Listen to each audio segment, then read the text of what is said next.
మీ అందమైన ప్రయాణం ప్రారంభించండి. 49 మీ తల్లిదండ్రులు కావాలనే కలలను సాకారం చేయడానికి సహాయపడుతుంది.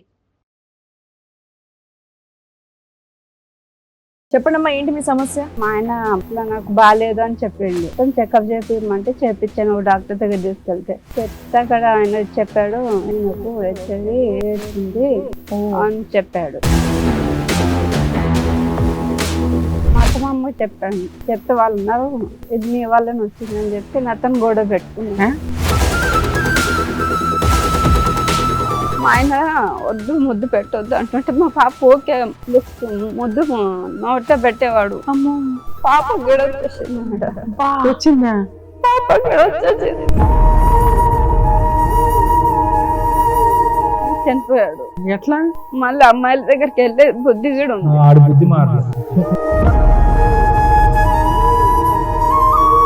2 గంటలు లేట్ అయినందుకు వీళ్ళు మా మీద పోలీస్ కేసు పెట్టారు. అంత ఆరోగ్యం, అంత మంచి అలవాట్లు ఉన్న కొడుకు చనిపోయాడు, మా కోడలు పీకు తినేసిందని పెట్టారా? నేను చంపేశానని పెట్టా. ఈమెతే రోజు వచ్చి కొట్టది మా మరదలు. చూసుకోవచ్చు. మాటలు మాట్లాడేటప్పుడు నీ కొడుకుని ఇంట్లో నుంచి ఎందుకు పంపించావు బయటికి? ఏ బూతులు మాట్లాడద్దు ఇక్కడ. నీ దగ్గర వారసత్వ ఆస్తి 8 ఎకరాలు ఉంది, ఒక ఇల్లు ఉంది. అది నువ్వు సంపాదించింది కాదు, నీ కూతురు సంపాదించింది కాదు. ఆ పిల్లకి ఆస్తుల మాట ఇవ్వడానికి నీ ప్రాబ్లం ఏంటి? ఇవ్వను మేడం. ఇస్తారా? జైలుకి వెళ్తారా చెప్పండి? పైగా ఫేక్ కేసులు ఒకటి వేస్తారా వాళ్ళు బ్లాక్ మెయిల్ చేయడానికి? వాళ్ళ వెనకాల ఎవరు లేరని. వాళ్ళ వెనకాల మేము ఉన్నాం. నీ వెనకాల ఆస్తున్నా. బయట వెళ్ళి బయటికి వెళ్ళి. కోర్టులో ఏం చేస్తానో చూద్దు గానీ నేను ఈ కేసు ఇక్కడ సెటిల్మెంట్ కూడా చేయను. మీ అబ్బాయిని పెళ్లి చేసుకుని 11 ఏళ్ళు అవుతుంది. అమ్మాయి 11 ఏళ్ల నుంచి దాని మీద రూపాయితో సహా వసూలు చేస్తా. అసలు వాళ్ళ మీద హెరాస్మెంట్ కేసేద్దాం, పోలీసులు ఫోన్ చేయండి. రేపే పోలీస్ స్టేషన్ కేసులు అమ్మాయి తరపున వేయించాల్సిన అన్ని కేసులు వేస్తా. నువ్వు ప్రాపర్టీ 8 acres లోకి ఎలా వెళ్తావో చూస్తాను. నమస్తే. సుమన్ టీవీ సమర్పిస్తున్న పద్మవ్యూహం కార్యక్రమానికి స్వాగతం. మరి ఈ కార్యక్రమంలో మనతో పాటు ఉన్నారు ప్రముఖ హైకోర్టు అడ్వకేట్ రమ్యాకుల గారు. నమస్తే మేడం. నమస్తే అండి. ప్రముఖ సైకియాట్రిస్ట్ డాక్టర్ కళ్యాణ్ చక్రవర్తి గారు. నమస్తే సార్. సార్ మేడం, లక్ష్మి గారు ఆవిడ సమస్య చెప్పుకోవడానికి ఇక్కడి వరకు వచ్చారు. ఆవిడ సమస్య ఏంటో అడిగి తెలుసుకుందాం. నమస్తే అండి. నమస్తే మేడం. ఎక్కడి నుంచి వస్తున్నారు? మేము ఇక్కడ హైదరాబాద్ లో ఉంటాం. హైదరాబాదేనా? మీతో పాటు ఎవరెవరు వచ్చారండి? మా తమ్ముడు వచ్చాడు, మా అత్త వచ్చి, మా మరదలు వచ్చి. చెప్పండమ్మా, ఏంటి మీ సమస్య? నాకు పెళ్లి 10 సంవత్సరాలు అవుతుంది మేడం. పెళ్లి అయినాక సంవత్సరానికి పాప పుట్టింది. పాప పుట్టినాక మా ఆయన బాగా తాగి కొట్టడం ఇది చేయడం చేశారు మేడం. చాలా టార్చర్ మేడం, అసలు తట్టుకోలేకపోయేదాన్ని. రోజు తాగొచ్చి గొడవ పెట్టుకుని మా అత్త మామ కూడా టార్చర్ చూపించేవాళ్ళు, హెరాస్మెంట్ చేసేవాళ్ళు. మీ ఆయన ఏం పని చేసేవాడు? లేబర్ పని చేసేవాడు మేడం. నువ్వేమన్నా పని చేస్తావా? నేను ఇళ్ళలో పని చేస్తాను మేడం. అరేంజ్డ్ మ్యారేజ్ అమ్మా మీది? అవును సార్. పెద్దలు నిర్ణయించారు. ఒక బాబా మీకు? పాప. ఓకే. ఇప్పుడు 9 years పాప. సో మొత్తం అంతా తాగుడు కొట్లాట్లు దీని మధ్యనే జరిగింది 10 సంవత్సరాలు. తర్వాత ఏమైంది అంటే ఇట్లా నాకు బాగాలేదు అని చెప్పిండు. బాగాలేదని చెప్తే ఏమైందమ్మా అంటే హాస్పిటల్కి వెళ్దామంటే హాస్పిటల్ తీసుకెళ్ళాను. ఎన్నేళ్ల క్రితం ఇది? 5 ఏళ్ల కింద. 5 ఏళ్ల కింద. బాగాలేదు నాకు 6 నెలలకు అట్లా బాగాలేదంటే హాస్పిటల్ తీసుకెళ్తే తాగుతున్నాడు కదా, బాడీ మొత్తం చెకప్ చేపిమంటే చేపించాను డాక్టర్ దగ్గర తీసుకెళ్తే. చెప్తే అక్కడ ఆయన చెప్పాడు, ఆయనకు హెచ్ఐవి ఎయిడ్స్ ఉంది అని చెప్పాడు. అని చెప్పినాక ఇంకా నాకు ఏం అర్థం కాలేదు, ఏం చేసుకోవాలో అర్థం కాలేదు. మా అత్తమ్మ చెప్పాను. చెప్తే వాళ్ళు ఉన్నారు, ఇది నీ వాళ్ళని వచ్చిందని చెప్పి నాతో గొడవ పెట్టుకున్నా. కాదమ్మా, నీకు మెడికల్ పాప పుట్టినప్పుడు టెస్టులు చేస్తుంటారు కదా కామన్ గా, అట్లాంటివి చేస్తారమ్మా ఎట్లయినా కానీ. సో అప్పుడు నీకు ఏ ప్రాబ్లము లేదు. మీ ఆయనకి హెల్త్ బాగోపోవడం వల్ల టెస్టులు చేయిస్తే హెచ్ఐవి అని తెలిసింది. అదే మిమ్మల్ని ఎందుకు ఎలిగేషన్ చేస్తున్నారు? మరి మీరు కూడా టెస్ట్ చేయించుకున్నారా? అది కాదు మేడం, మా అత్తమ్మకి చెప్పాను నేను. అవును, చెప్తావు కామన్. చెప్తే ఎక్కడికి వచ్చింది ఎట్లా వచ్చింది అని ఆయనకి అడిగారు, నన్ను ఏమనలే. అప్పుడు వాళ్ళ ఆయనకే అడిగారు. అడిగితే అన్న నాకు తెలియదు అత్తయ్య, మరి ఎక్కడి నుంచి వచ్చిందో, బాగా తాగుతున్నాడు కదా, మరి ఎక్కడి నుంచి ఎవరి దగ్గరికి వెళ్ళారో అని చెప్పాను. అయితే కాదులే నీది ఇక్కడికి వెళ్ళి వచ్చిందని గొడవ పెట్టుకున్నా. నేను ఏదో రకంగా హెరాస్ చేయాలి కాబట్టి ఇది కూడా నీ అకౌంట్ లో ఇస్తారు. వేసి కొన్ని రోజుల తర్వాత టార్చర్ చూపించారు మేడం. నాకు చాలా టార్చర్, పాపకి టార్చర్ చూపించారు మేడం. పాపకి ఎలా టార్చర్ చూపెట్టారమ్మా? ఎక్కడ పడితే అక్కడ కాల్చడం, ఎక్కడ పడితే. ఎవరు? మా అత్తయ్య. మా ఆయన వద్దు ముద్దు పెట్టొద్దు అంటుంటే మా పాప ఓకే లిఫ్ట్ ముద్దు నోట్లో పెట్టేవాడు. అమ్మో పాప గిడ వచ్చేసింది మేడం. వచ్చిందా? పాప గిడ వచ్చేసింది. తర్వాత నాకు గిడ వచ్చేసింది. కదమ్మా మీరు పాజిటివ్, నేను గిడ పాజిటివ్ మీరు మేడం. పాజిటివ్, అతను పాజిటివ్, ఆయనది నాకు వచ్చింది. అతనిది మీకు వచ్చింది.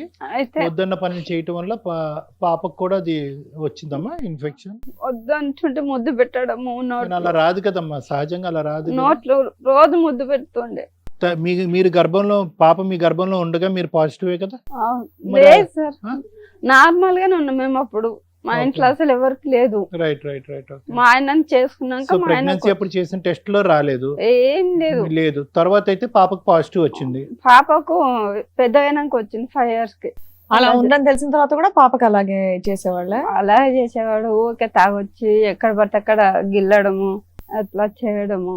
వీళ్ళు కూడా చాలా టార్చర్ ఇదే మీ ఇంట్లో వాళ్ళకి చెప్పారా ఇలా అయిందని చెప్పేసి? మీ వారికి? చెప్పాను మా తమ్ముంది. చెప్తే ఆ. మా తమ్ముడు అన్నాడు అక్క నేను చూసుకుంటా అక్క అన్నాడు. అలా ఇప్పటిదాకా కలిసి ఉన్నారా తల్లి వాళ్ళతో? కలిసే ఉన్నాం. ఎప్పటిదాకా? ఆయనకు ఒక ఎట్లా అయిందని తెలిసినాక ఒక 15 రోజులు అట్లా ఉన్నాము. తర్వాత వాళ్ళు మా ఇద్దరిని బయటికి నెట్టేశారు. ఓకే, మీ అత్త వాళ్ళ ఇంట్లో వద్దు, మాకు సపరేట్ గా మాకు వెళ్ళిపోండి అవసరం మమ్మల్ని అని. లేదు, మీకు అంటవాది ఉందని చెప్పి ఓకే.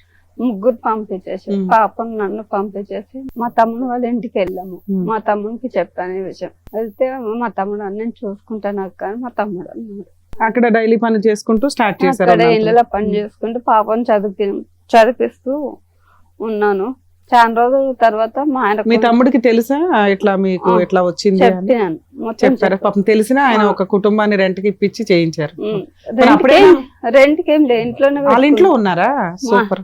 అమ్మ వాళ్ళ ఇంట్లోనే ఉన్నాం మేము. అమ్మ నాన్న లేరు మాకు, మేమిద్దరమే. అతనికి పెళ్లి అయిందా? కాలే ఇంకా. ఒక చిన్న డౌట్ అమ్మా, మీ భర్తతో పాటు మీ ముగ్గురు బయటకు వచ్చారా? సపరేట్ ఫ్యామిలీకి వెళ్ళి వచ్చేసారు. ఎందుకు ఈ డిసీజ్ ఉందనా? ముగ్గురికి ఉందని చెప్పి ఉందని చెప్పి సరే, ఇక్కడికి వచ్చి ఎంతకాలం ఉన్నారు ఇతని దగ్గర? ఇప్పటికి ఉంటున్నారా? ఇప్పటికి ఉంటున్నాం మేడం. అయినా కానీ మా తమ్ముడు నా కోసం చాలా కష్టపడతాడు మేడం. ఎందుకు మీ ఆయన కష్టపడ్డా తేవట్లేదా? మారలేదా? ఇంకా మారిండు మేడం, చాలా మంచిగా మారినాక చనిపోయాడు. చనిపోయాడా? ఎట్లా? తాగి చనిపోయాడు. సో తాగేవాడు ఇది ఉన్నది ఉంది. మళ్ళీ అమ్మాయిల దగ్గరికి వెళ్ళే బుద్ధి కూడా ఉంది. ఆడు బుద్ధి మారలేదు. మొత్తం మా తమ్ముడు చూసుకుంటాడు. ఇప్పుడు మా తమ్ముడే చూసుకుంటాడు సార్ మొత్తం. ఇప్పుడు మీ ఆయన చనిపోయిన తర్వాత కూడా మీ తమ్ముడే మిమ్మల్ని మీ పాపను కూడా చూసుకుంటున్నాడు. మీ హస్బెండ్ ఇట్లా చనిపోయారు కదమ్మా, మరి మీ అత్త వాళ్ళు వీళ్ళు వచ్చారు? అది తెలియదు మేడం, మా ఆయన నైటే చనిపోయాడు. నాకు తెలియదు, ఆ విషయం తెలియలేదు. ఎట్లా అంటే ఎక్కడ చనిపోయాడు? మా తమ్ముని వాళ్ళ ఇంట్లోనే మేము పడుకున్నాం. మా పాప నేను మా ఆయన ముగ్గురు మొక్క దగ్గర పడుకున్నాము. సరే, నిద్రలో ఉన్నారు, తెలియపోవచ్చు. ఆయన నిద్రట్లో చనిపోయాడు. చనిపోతే నాకు తెలియలేదు.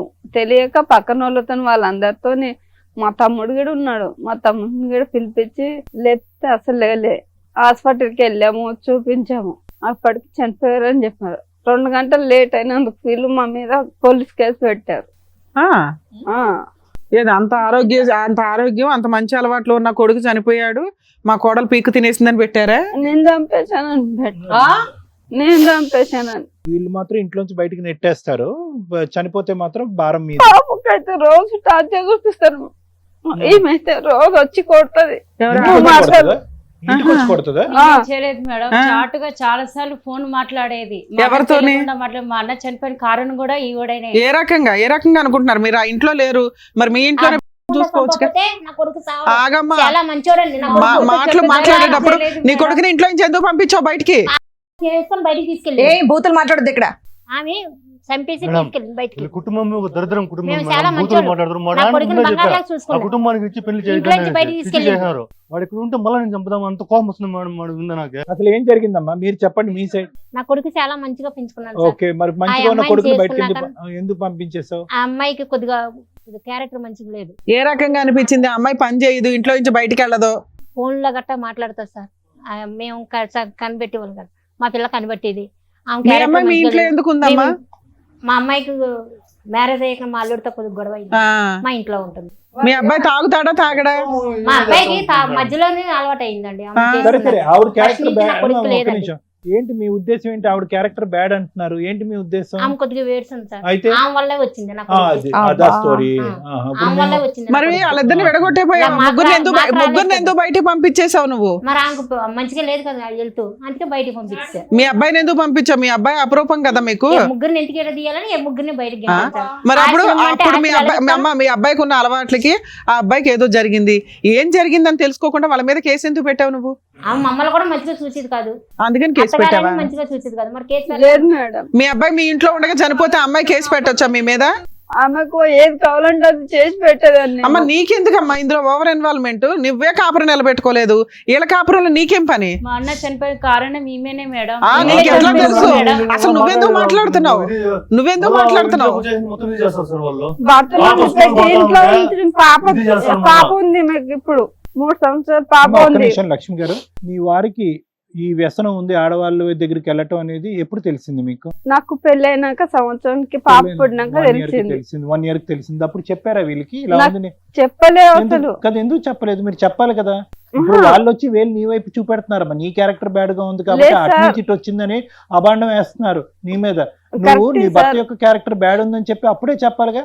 తాగుడంటే చెప్పాను, తాగుడు ఉన్నది ఇది అంతా నాకు ముందు ఎందుకు చెప్పలేదు అని చెప్పాను. నేను ఆడవాళ్ళతో తిరుగుతారు అని కూడా చెప్పారా? ఆ విషయం నాకు తెలియదు సార్. మరి తెలియదు సార్. ఆ విషయం మ్యారేజ్ అవును, మా ఇంట్లో వాళ్ళు వాళ్ళ ఇంట్లో వాళ్ళు వేరే పెద్ద మంది చూసి చేసినారు.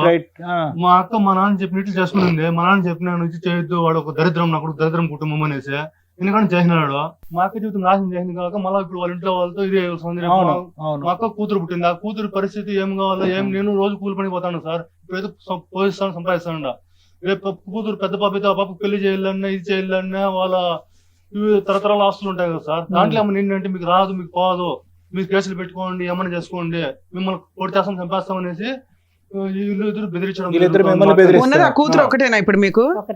అపనంగా కొడుకు ఇది నేను ప్రేమగా పెంచుకున్నా, ఇదేనా అమ్మ నువ్వు చూపించే ప్రేమ? మరి ఏం చేస్తారు మేడం, ఆమె వల్ల వచ్చింది. సరే వాళ్ళని పంపించేసావు, పంపించేసిన తర్వాత నా కొడుకు వస్తాడా?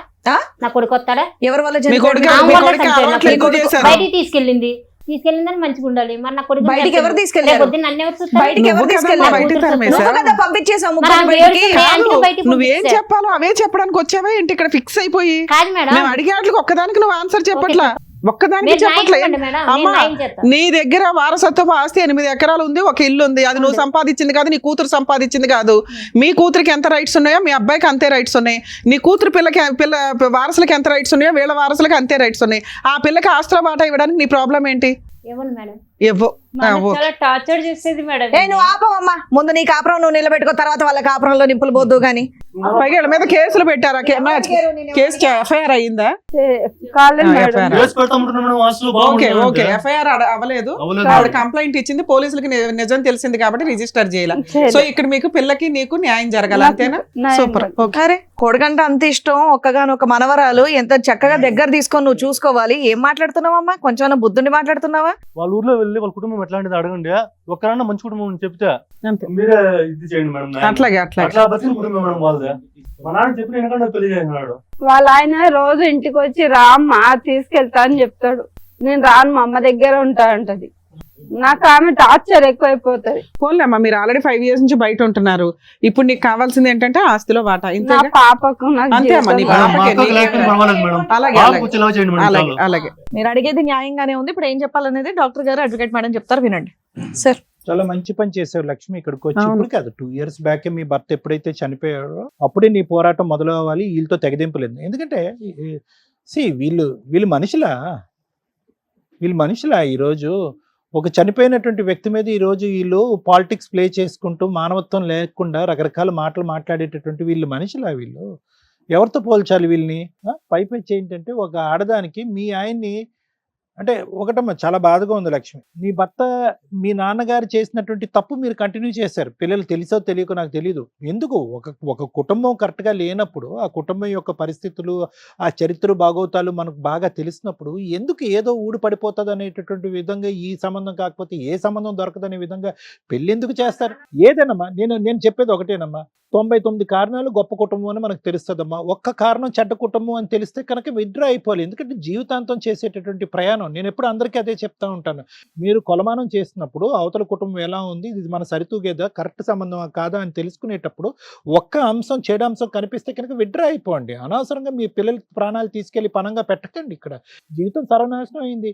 ఏదైతే సమాజంలో అది కరెక్ట్ కుటుంబం కాదు అనుకుంటుందో, భర్త మీ మొగుడు కరెక్ట్ కాదు, మీ అత్త కరెక్ట్ కాదు, మీ మీ మొగుడు చెల్లెలు కరెక్ట్ కాదు. ఎవరు కరెక్ట్గా ఉన్నారు ఇక్కడ? ఇల్లు సరే, ఆ అమ్మాయి జీవితంలో ఏదో XYZ జరిగిందండి, రకరకాల గొడవలు జరిగినాయండి, అందు గురించి ఆ అమ్మాయి ఈరోజు ఇక్కడ కూర్చుంది అని మాట అనొచ్చు. ఓకే, అక్కడ భర్త మోసం చేశాడు, ఆ అమ్మాయి పేరు నేను అడగలే, ఆ అమ్మాయి భర్త మోసం చేశాడు, కాదన్నట్లేదు, అది వేరే గొడవ.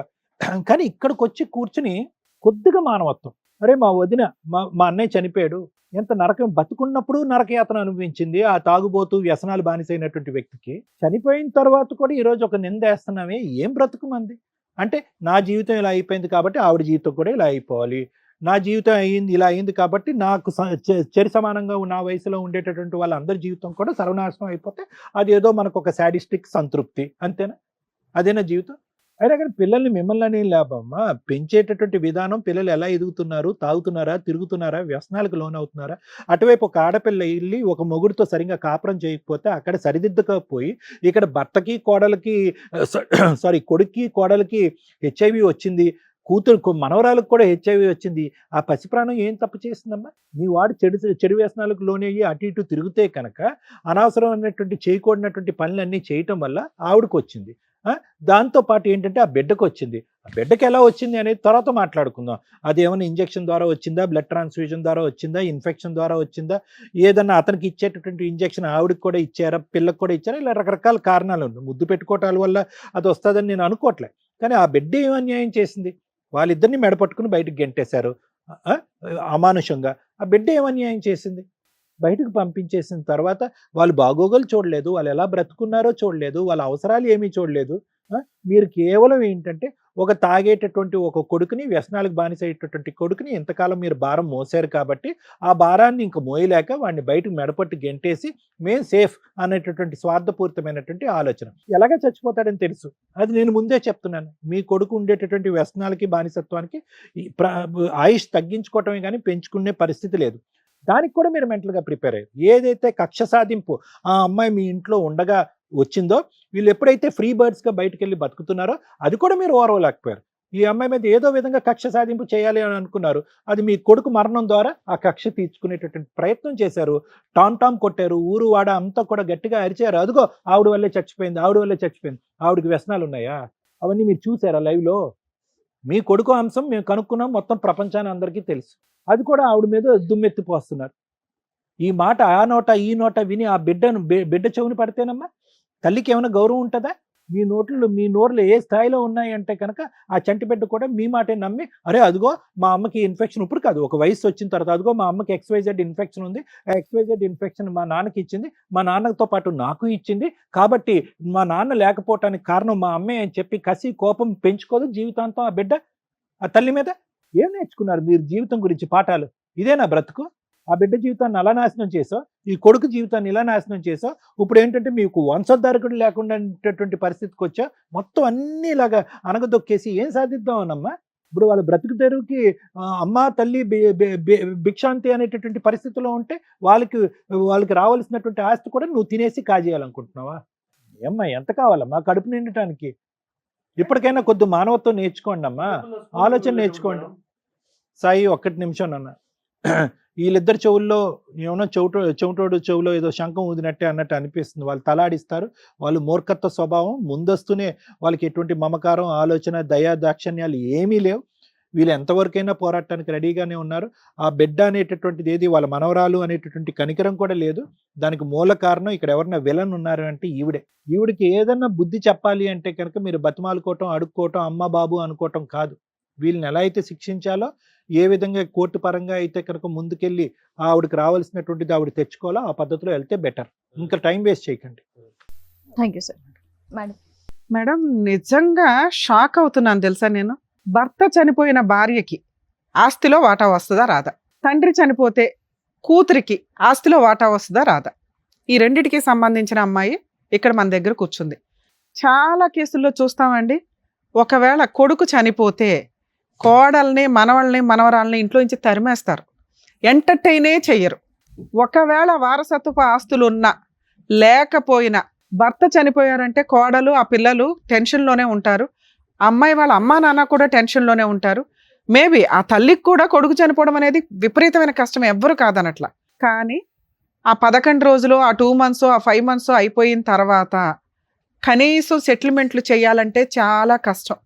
ఇక్కడ మోరల్ వాల్యూస్ ఇవన్నీ మాట్లాడుకునే కంటే వాళ్ళ హక్కుల గురించి మాట్లాడుకోవడం బెటర్. ఎందుకంటే ఆ టైంలో మేబీ భార్య పిల్లలు టెన్షన్లో ఉన్నా పెద్ద మనుషులు కానీ ఆ పక్కన ఫ్యామిలీ మెంబర్స్ కానీ కొంచెం విషయాన్ని టైట్ చేయండి. ఆ 15 రోజులు, ఆ నెల రోజుల్లో అయ్యే సెటిల్మెంట్లే మీరు ఏమైనా ఇప్పించగలుగుతారు. ఆ తర్వాత మీరు కోర్టుల చుట్టూ తిరగడం అంటే తిరగొచ్చు. ఆ ఫైటింగ్, టఫ్ ఫైటింగ్, ఆస్తి తగాదాలు అంటే కొంచెం మ్యాక్సిమం కోర్టులో బాగా డిలే అవుతూ ఉంటాయి. కాకపోతే ఇంజెక్షన్ ఆర్డర్స్ ఇవి తెచ్చుకోవడం వల్ల కాస్త కవర్ అవుతుంది. కాకపోతే ల్యాండ్ కేసుల్లో ఎక్కువ చూస్తూ ఉంటాం. మంచి అడ్వకేట్స్ దొరక్కపోతే చాలా ఇబ్బందులు కూడా అవుతూ ఉంటాయి. కాబట్టి ల్యాండ్ కేసుల్లో టైము అలాగే ఎక్స్పెన్సెస్ కాస్త ఎక్కువగా ఉంటాయి. కాబట్టి ఈ టైంలో వేసే కేసులు పర్ఫెక్ట్. 2, తల్లి గురించి కూడా మాట్లాడదాం. ఆవిడకు ఒక అనుమానం, చాలా కేసులు అవి కూడా ఉంటాయి. కోడలి హెరాస్మెంట్ వల్ల కొడుకులు సూసైడ్ అటెంప్ట్స్ చేసుకోవడం, చనిపోవడం, కోడళ్ళ అక్రమ సంబంధం వల్ల వాళ్ళు టెన్షన్ తట్టుకోలేక సూసైడ్లు చేసుకోవడం, లేకపోతే వీళ్ళే మర్డర్ చేసేయడం, ఇవన్నీ జరుగుతూ ఉంటాయి. ఆ టైంలో కొడుక్కి సంబంధించిన పేరెంట్స్ కానీ మేబీ పేరెంట్స్ కష్టంగా బాధగా ఉంటే వాళ్ళ రిలేటివ్స్ ఎవరైతే ఉంటారో ఇమ్మీడియట్గా కోడలు వాళ్ళ ఫ్యామిలీ మెంబర్స్ మీద క్రిమినల్ యాక్షన్ తీసుకోవచ్చు, మాకు డౌట్ ఉందండి అని. అలాగే ఈ చనిపోయే వ్యక్తుల విషయాల్లో వాళ్ళు ఏదన్నా ఫ్యామిలీ మెంబర్స్ మధ్య రిలేషన్ బాగుంటే కాస్త ఇన్సూరెన్స్లు, మీ తదనంతరం భార్య పిల్లలు ఎలా బతకాలనేది కూడా కొంచెం జాగ్రత్తగా చూసుకోండి. ఒకవేళ క్రూయల్ పర్సన్ అయితే మీరు ఒక లెటర్స్ రాసి పెట్టుకోండి, వాళ్ళకి ఆయుధం అవుతుంది. ఎందుకంటే 2 ఈక్వల్గానే నడుస్తున్నాయి ఈ మధ్య సొసైటీలో. ఈ కేసులో మనకి బాధితురాలు కోడలే.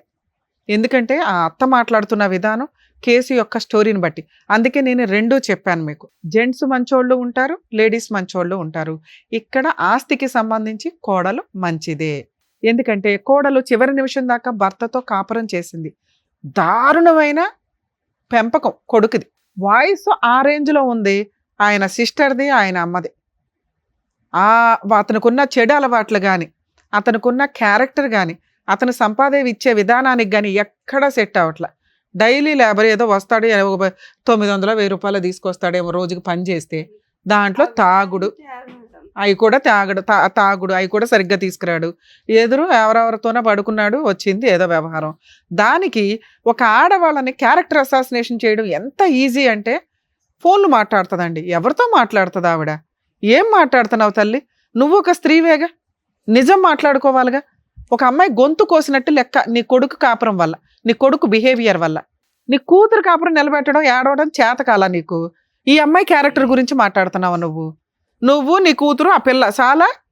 అసలు వారసురాలు ఎవరు నీకు ఇక్కడ? ఏ మనవరాలు? బుద్ధి ఉందా నీకు? నువ్వేనా కష్టపడి సంపాదించావు 8 ఎకరాలు? ఎవరిద్దరు సమానంగా చూసుకోవాలి. నీ కూతురు ఇష్టం కాబట్టి నువ్వు ఆవిడకి నువ్వు సేవలు చేస్తున్నావు. నీకేమైనా సేవలు చేస్తుందా నీ కూతురు? పొద్దుట్లేసినా కానీ చప్పరంగా పడుకుంటుంది, నువ్వు టిఫిన్ చేస్తావు, మీ పిల్లని పంపించుకుంటావు, ఇవి నువ్వు చేస్తున్నావు. అసలు నువ్వు ఈవిడికి కానీ వీళ్ళ పిల్ల మనవరాలకు కానీ ఏమైనా సేవలు చేసావు ఎప్పుడైనా? ఆవిడ చేయాలని ఎందుకు అనుకుంటున్నావు? నువ్వెప్పుడు చేయలే, ఆవిడ చేయాలని ఎందుకు అనుకుంటున్నావు? కోడళ్ళు అనగానే ఇంకా చాకరీలు చేసేయాల. ఇండియాలోనే ఈ కల్చర్ తెలుసా నిజంగా? అందుకే కోడళ్ళని ఎంటర్టైన్ చేయట్లా. అత్త అన్న పాత్ర డిలీట్ అయిపోద్ది కొన్ని రోజులకి మీలాంటి బిహేవియర్ వల్ల. మీరు లేకపోతే పిల్లల పెంపకం సరిగ్గా ఉండదు. మీరందరూ కలిసి ఉండండి రా బావని మేము ప్రయత్నిస్తే ఇలాంటి గయ్యాళి మెంటాలిటీలు పెట్టుకొని ఉంటే ఏ రకంగా వస్తుంది అమ్మాయి? ఏ రకంగా సేవ చేస్తుంది? భర్తతోటే చాకరీ పడుతుందా? మీతో హెరాస్మెంట్లు పడుతుందా?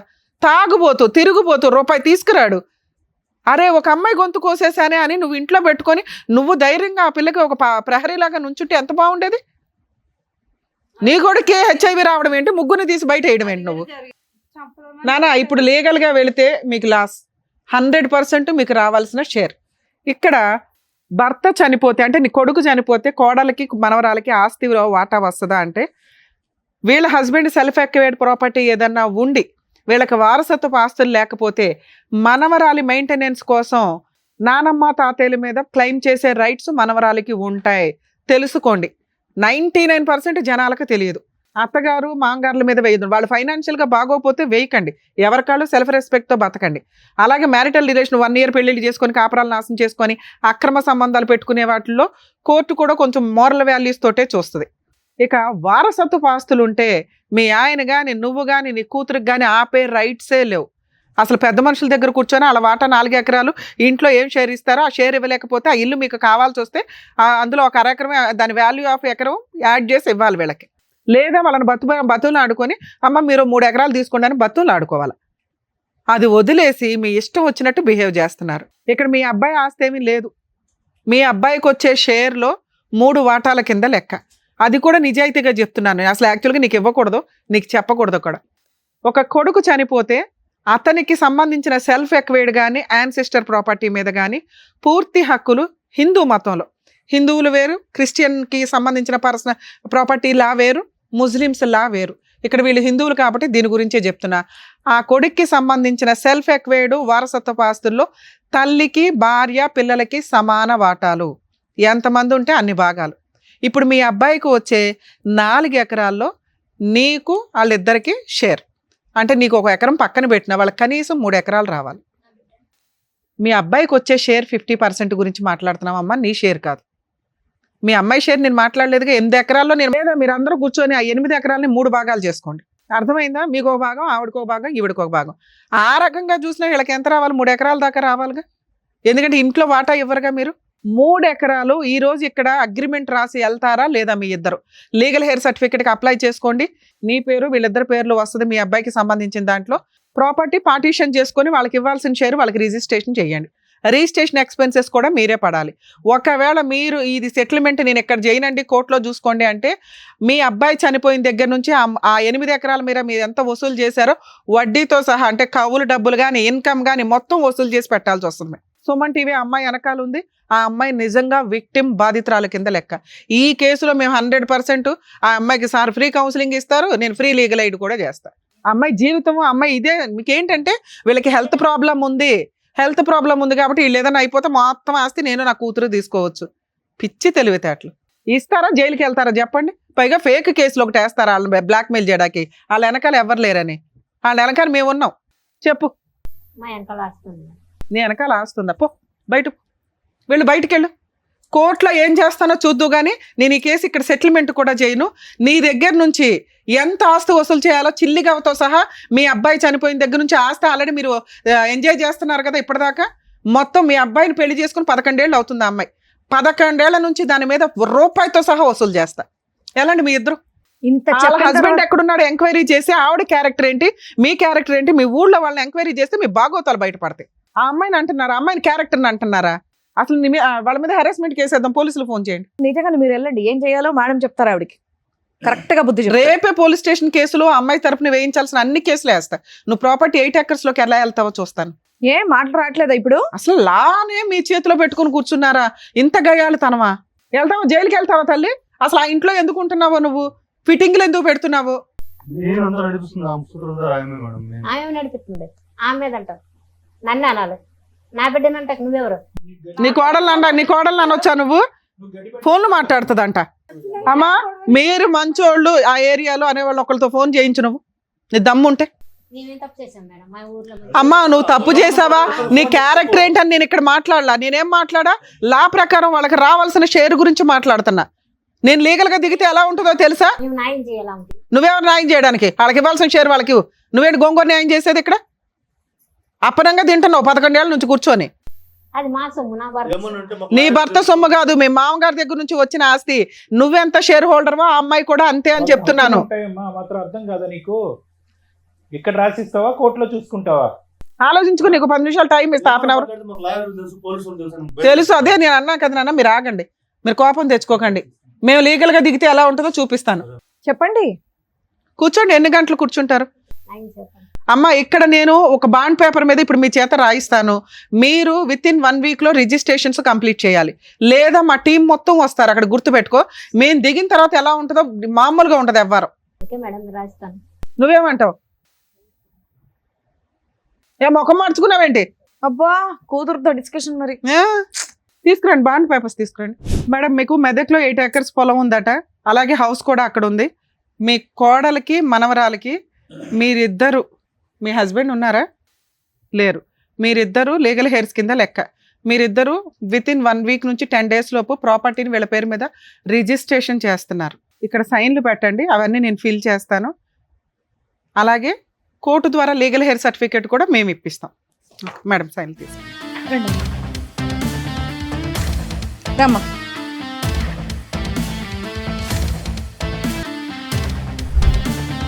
చేసేయ్. అమ్మ ఈ డీటెయిల్స్ అవన్నీ షో అయిపోయిన తర్వాత నేను రాసి మా దగ్గరే ఉంచుకుంటాము. అలాగే మీకు ఒక జిరాక్స్ కాపీ, మీకు ఒక జిరాక్స్ కాపీ ఇస్తాం. మీ పెద్ద మనుషులు పెట్టుకొని ప్రాబ్లం షార్ట్ అవుట్ చేసుకోండి. తల్లి 10 daysలో నీకు ఈ పని కంప్లీట్ అవ్వకపోతే మమ్మల్ని మళ్ళీ కాంటాక్ట్ అవ్వండి, మేము వచ్చి లీగల్గా యాక్షన్ తీసుకుంటాం. నాకు తెలుసు ఏంటి లీగల్గా యాక్షన్ తీసుకుంటావా, ఇది ఓకే చేస్తావా? Thank you madam, thank you so much. Okay అమ్మా, జాగ్రత్త. మిమ్మల్ని నమ్ముకొని వచ్చిన లక్ష్మి గారికి చక్కటి న్యాయం చేసినందుకు thank you so much doctor గారు. Thank you so Thank much you. Madam. మరో కథతో మళ్ళీ కలుద్దాం.